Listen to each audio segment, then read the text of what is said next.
और इस वीडियो में अपन ये सिंपल सा क्वेश्चन है, बिल्कुल बहुत इजी सा क्वेश्चन है, ये जल्दी भी हो जाएगा अपने। ये देख लेते हैं एक बार, ठीक है। फाइनेंशियल इंस्ट्रूमेंट का है, बेसिकली इस क्वेश्चन में ये है कि कंपनी ने एक अकाउंटिंग करी है, एंटिटी ने एक अकाउंटिंग करी है, अपने को चेक करना है कि सही है कि गलत है। अगर गलत है तो उसको सही करना है, ठीक है। चलो, on 1 April 2001 an 8% convertible loan with a nominal value of ₹6 lakh was issued at par.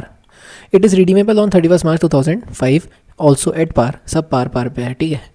Alternatively, it may be converted into equity shares on the basis of 100 new shares for each ₹200 worth of loan. यानी कितने का loan है? 6 लाख का loan है, 6 लाख का loan है, और हर 200 के लोन के लिए हमें यानी कुल मिला के अगर अपन देखें तो इसमें नंबर ऑफ़ लोन्स कितने हो गए, अगर अपन एक स्टूडेंट भाषा में समझे तो कितने हो गए? 6 लाख डिवाइड बाई 200, ठीक है। इसमें भी कैलकुलेटर की नीड पड़ रही है मेरे को, बहुत शर्म की बात है।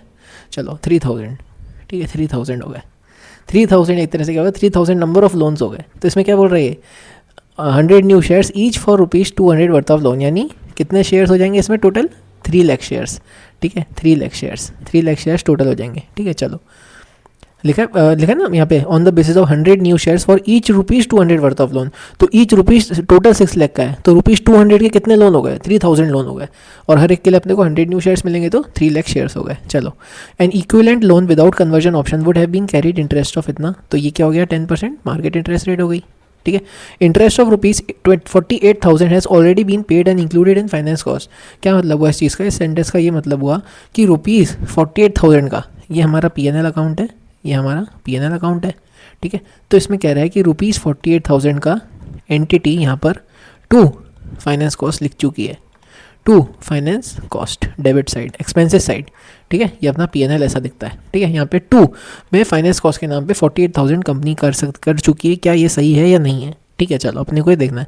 प्रेजेंट वैल्यू दे रखी है हमने को ₹8% की, और 8% की और 10% की। हमारी मार्केट इंटरेस्ट है 10% है, तो हमें इससे पीवी करना है, हमारे को ये सारे जो प्रेजेंट वैल्यू के फैक्टर हैं ये हमारे काम के नहीं है। प्लस एक चीज़ और जो यहाँ पर मैं आपको बताना चाहूँगा वो ये कि अगर एग्जाम में हमें इस तरह के प्रेजेंट वैल्यू फैक्टर दिए हुए हों तो हमें अलग से कैलकुलेटर में मेहनत नहीं करनी है, हमें इन्हीं फिगर्स को एग्जैक्ट इन्हीं डेसिमल्स को मल्टीप्लाई करना है, ठीक है। चलो, explain how the company account for the above loan cost at a financial statement for the year ended this.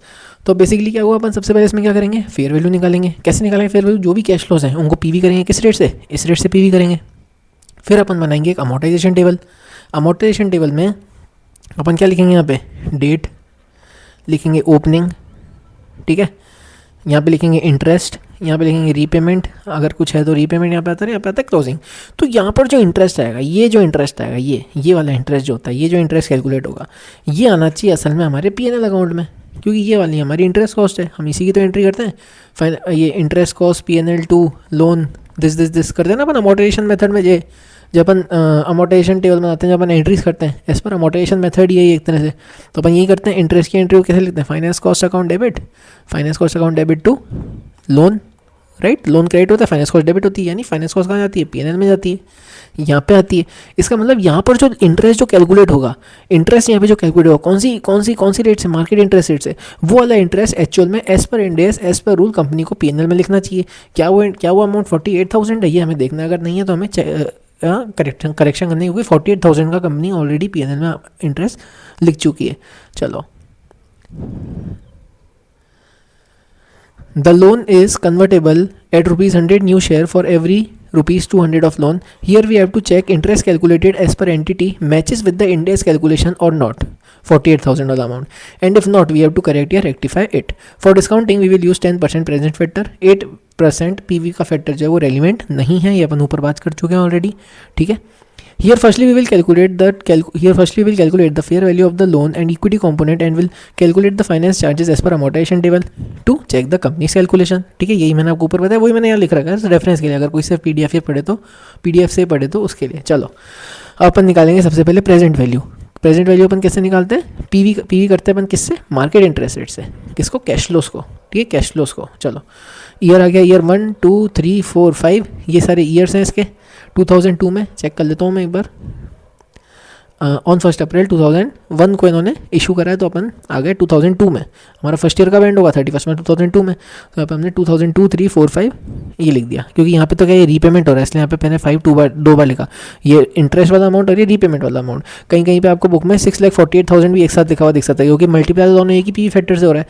चलो खैर, खैर ठीक है, ये आ गया कैश फ्लो 48,000 48,000 48,000 48,000 48,000। कैसे आया ये कैश फ्लो? ये कौन सा कैश फ्लो आया? ये देखो, ये वाला कैश फ्लो आया, ये देखो ये आया, ये आया ये वाला कैश फ्लो। कितने का लोन है? लोन कितने का है? ये देखो ये वाला 48,000 का कैश फ्लो कैसे आया? लोन अमाउंट कितने का है? 6 लाख का। इंटरेस्ट रेट कितनी है? 8%। तो 6 लाख का 8% कितना हुआ? 48,000। और यही वाला 48,000 कंपनी ने अपने P&L अकाउंट में लिख रखा है, अपने को यही चेक करना है। ठीक है, चलो तो ये 48,000 का क्या आ गया? कैश फ्लो आ गया। अपन ने इसको पीवी फैक्टर से मल्टीप्लाई कर दिया। अपन क्या करते हैं, जब अपन पीवी निकालते हैं तो पीवी फैक्टर से मल्टीप्लाई करते हैं कौन से? मार्केट इंटरेस्ट रेट के। ये अपन ने पीवी फैक्टर से मल्टीप्लाई कर दिया, हमारे पास यहाँ पे पीवी आ गई, राइट। ये हमारे पास पीवी आ गई। टोटल प्रोसीड्स कितने हैं? 6 लाख के। तो इक्विटी कंपोनेंट बच गया 39,840। ये बेसिक अमोर्टाइजेशन मेथड है, राइट। अपने को ये पता है कि जब हम पीवी निकालते हैं अमोर्टाइजेशन मेथड से तो हम फेयर वैल्यू पे हम फाइनेंशियल एसेट फाइनेंशियल लायबिलिटी को फेयर वैल्यू पे रिकॉर्ड करते हैं। और जब कोई डिफरेंस होता है between fair value and the actual transaction amount, वो कहाँ जाता है? जैसे इसमें इक्विटी कंपोनेंट में गया, हमारे एम्प्लॉयर रिलेशनशिप होता है तो प्रीपेड स्टाफ को जाता है, लीज का अमाउंट होता है तो आरओयू असेट में जाता है, इस तरह से। ठीक है, चलो अब हम बनाएंगे अमोर्टाइजेशन टेबल। ओह सॉरी, ये कुछ गड़बड़ था क्या यहाँ पे? हाँ चलो कुछ नहीं, मेरे को लगा रफ है कुछ। चलो फेयर है सॉरी। चलो ईयर 1 2002, यहाँ में हमने क्या लिख दिया? Opening balance. ये कौन सा ओपनिंग बैलेंस है? ये वाला ओपनिंग बैलेंस है। ये हमने जो पीवी निकाली आ गया, यहाँ पे ओपनिंग बैलेंस आ गया। ठीक है, ये हमने ओपनिंग बैलेंस लिख दिया। अब हम मार्केट इंटरेस्ट रेट से इस पर इंटरेस्ट चार्ज करेंगे 56,016। इसमें अप्रॉक्सीमेटली 56,000 ले लिया, कोई दिक्कत नहीं है, 16 रुपये का फ़र्क है बस। चलो यानी इसका मतलब क्या हुआ? इंड एस 109 के हिसाब से, यानी अमोर्टाइजेशन टेबल के हिसाब से इंटरेस्ट कितना आना चाहिए P&L में? 56,000 का आना चाहिए। लेकिन कंपनी ने, एंटिटी ने एक्चुअल में कितना लिखा? 48,000 लिखा, यानी कम लिखा। कितना कम लिखा? 8,000 का कम लिखा। तो हम 8,000 बढ़ा देंगे, हम रेक्टिफाई कर देंगे, सिंपल है। चलो, Thus additional amount to be recognized in the P&L is finance cost is 56,000 minus 48,000 is equal to 8,000। Finance cost charge और डेबिट हो जाएगा P&L, क्योंकि हम बढ़ानी है, हमें 48,000 से 56,000 लेके जानी है, तो P&L को और डेबिट करना पड़ेगा। डेबिट कर दिया। टू डेट कंपोनेंट, लोन को क्रेडिट कर दिया। इंटरेस्ट की वैल्यू बढ़ेगी ना, क्योंकि एक्चुअल में क्या हो रहा है? इंटरेस्ट ऐड होता है, उसमें क्या होता है? Opening balance plus interest less repayment. Opening balance plus interest less repayment, closing balance आता है। तो क्या होता है? ओपनिंग बैलेंस से प्लस होता है। प्लस होने का मतलब लाइबिलिटी का प्लस होना मतलब क्रेडिट होना, इसलिए यहाँ पे क्या हुई? क्रेडिट हो गई। तो यहाँ पे 8,000 प्लस हो जाएगा इंटरेस्ट में, 8,000 प्लस हो जाएगा इंटरेस्ट में। ठीक है, समझ में आ गई होगी आपको बात। बहुत बेसिक सा क्वेश्चन था, सिंपल सा क्वेश्चन था। हमें बस कंपनी को चेक करना था कि कंपनी ने 48,000 की लिखी थी, लेकिन इंड एस के हिसाब से 56 आ रही थी। हमने 8,000 नॉर्मल भाषा में आपको बोलूँ, देवन भाषा में, तो बढ़ा दी, सिंपल। P&L में 48 लिखी थी, आनी चाहिए थी 56,000, हमने P&L में 8,000 बढ़ा दी। 48,000 कंपनी के हिसाब से 6% के हिसाब से, ये हमारे इंड एस 109 के रूल्स के हिसाब से, ये वाला हमारा 109 के रूल्स के हिसाब से, तो हमने ये 8,000 का फिगर इसमें बढ़ा दिया। होपफुली आपको क्वेश्चन समझ में आ गया होगा। एंड ये PDF आपको मेरे टेलीग्राम चैनल में मिल जाएगी। मुझे प्लीज़ सपोर्ट कीजिएगा, सब्सक्राइब कीजिएगा अगर आपको अच्छा लग रहा है एक्सप्लेनेशन। और फीडबैक्स कमेंट सेक्शन में, कोई डाउट हो आपको इस क्वेश्चन में तो भी कमेंट सेक्शन में या टेलीग्राम पर आप लोग कॉन्टैक्ट कर सकते हैं। Thank you so much.